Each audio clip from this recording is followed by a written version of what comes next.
also prepare for it themselves. Anyone that's not prepared for what's going to happen, they deserve what they get, because there's enough information out there pointing to the problems, and they should take all precautionary actions. Next, Obama ordered the Defense Department to issue DoD Directive 1404.10, establishing a 1 million person civilian army under his control. Simultaneously, Obama launched USAService.org.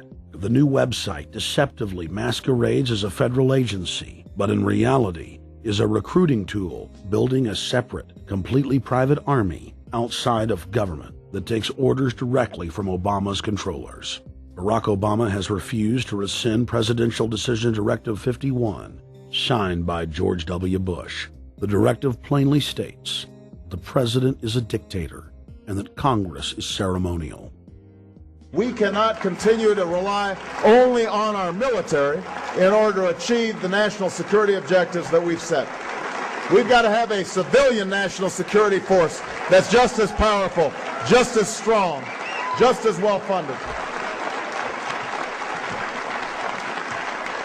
President Obama and his Chief of Staff, Rahm Emanuel, have repeatedly stated on the record that all Americans below the age of 64 will be forcibly conscripted into federal service. Citizenship is not an entitlement program. It comes with responsibilities. Everybody somewhere between the ages of 18 and 25 will serve 3 months of basic training and understanding in a kind of civil defense. Now, it doesn't always have to be service in uniform. One of the things that if you talk to our generals, they are desperate for is a civilian counterpart to our military forces. So is this compulsory then? Well, you have to, in a sense, it's a required of everybody, 18 to 25, 3 months, and at some point at that point you do it.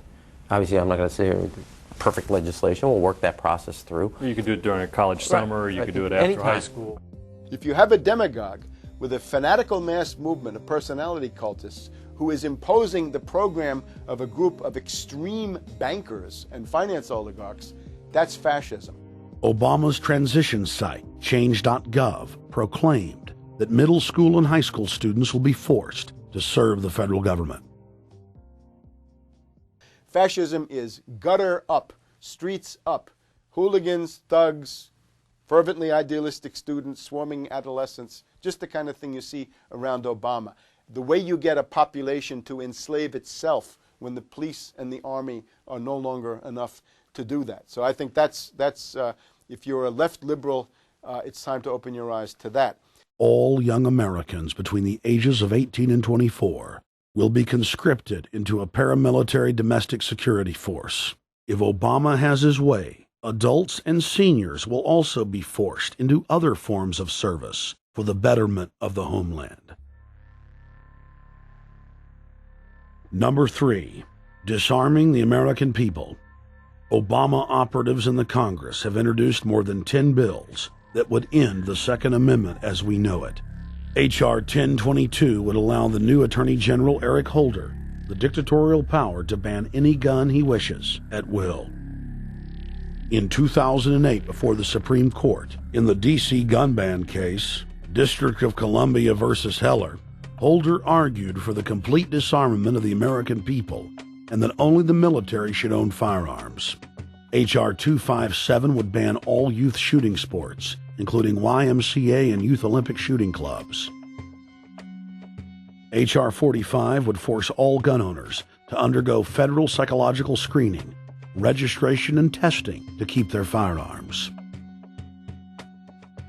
White House Chief of Staff Rahm Emanuel has proposed the extrajudicial banning of any American on the fraudulent no-fly list from owning any firearm. That is, if you are on the no-fly list because you are known as maybe a possible terrorist, you cannot buy a handgun in America. Over 25,000 Americans are added each month to the no-fly list, which numbers over 1 million people who have not been charged or convicted of any crime. It's a case of mistaken identity for a 5-year-old boy from Normandy Park. He had trouble boarding a plane because someone with his same name is wanted by the federal government. King 5's Mimi Jung is live at SeaTac Airport to explain. Mimi, Lori, it's hard to believe that a 5-year-old could be considered a threat, but that's exactly what happened here at SeaTac last week when Matthew Gardner showed up for a flight to LAX. Then they cry on each other. As 5-year-olds go, Matthew Gardner is about as harmless as you can get. But when he and his mom checked in for their flight at SeaTac last week, Matthew was considered the criminal. If you're on that no-fly list, your access to the right to bear arms is canceled because you're not part of the American family. You don't deserve that right. There is no right for you if you're on that terrorist list. And even though this Matthew Gardner is only in kindergarten, TSA workers still conducted a full-blown search. They searched all of our belongings. They took everything apart piece by piece. Nadia Counter says it wasn't easy being treated as a possible threat to national security. I picked up my child to give him a hug and tell him, it's okay, we're doing fine. And they reported to me that I was not allowed to touch him. He was a security risk, and they had to research me to make sure that I had not obtained any materials from him. Number 4, massive restrictions on the First Amendment guarantee of free speech. The President, Congress, and the FCC have announced plans to not only curtail speech on talk radio and newspapers, but to also regulate speech on the Internet through the Orwellian-named Fairness Doctrine. The Obama machine is also pressuring Congress to pass draconian hate speech laws that will eviscerate the First Amendment.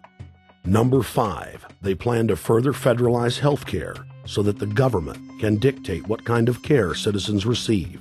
Modeled after the British system, this includes rationing care and restricting what procedures the handicapped and elderly are eligible for.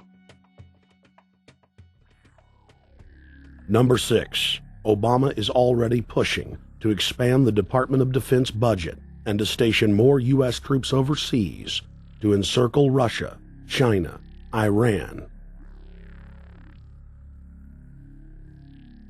as well as setting up bases in Africa under the pretext of humanitarian aid, and dominate and occupy Africa through AFRICOM. So we're taking your phone call, seeing what you think of Barack H. Obama. Is he a Judas goat? Is he a front man? Is he a betrayer? Let's go to Anthony in Georgia. Anthony, what's your take on Barack Obama? They put the face of Barack Obama as part of their public relations because it's like in the old folk tales about vampires. A vampire cannot force his way into somebody's house. It's against some kind of metaphysical law. So the vampire has to persuade the resident of the household to open the door and invite him in. So they're going to look at the peephole at Barack Obama, which looks like them and appears to be on their side. They're going to say, okay, here's my ally. Let me open the door and let me let this person in. And then Barack Obama is just, of course, a front man for the American empire, where he's going to have the entire U.S. Navy, the entire U.S. Army, and the entire U.S. Marines under AFRICOM command. And, of course, he's going to turn it into a new Iraq, and he's going to turn it into a new Afghanistan. Every operation that you see going on in Iraq and Afghanistan is going to propagate to the poor countries of Africa. And well, sir, I agree with you. They're looking to the people. They see a handsome, smiling African face. He's all, hey, I'm from Kenya. And then it's a total bait and switch. But it's the same thing here in the United States where they would get sellout Native American chiefs to sell out their people. This is the oldest trick in the book. And he can also pacify the most downtrodden minority groups in the United States. And he's saying, hey, get ready for sacrifice. Get ready to lose your standard of living. They're like, yay, I love Obama. They could never get away with this with a John McCain.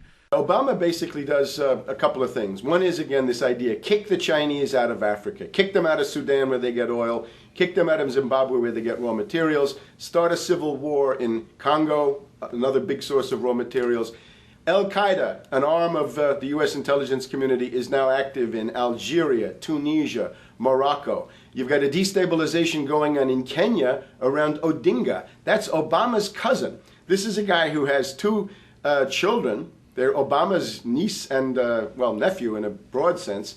And one of them is named Raul, and the other one is named Winnie, after Winnie Mandela, who did the necklacing and political assassinations in South Africa. So this Odinga is essentially a CIA destabilizing operation in Kenya, and he's got a Odinga Islamic Alliance to crush the Christians in in Kenya, but this also reaches into Ethiopia, it reaches into Uganda, Congo, Tanzania, and a whole bunch of other countries in that region. So all of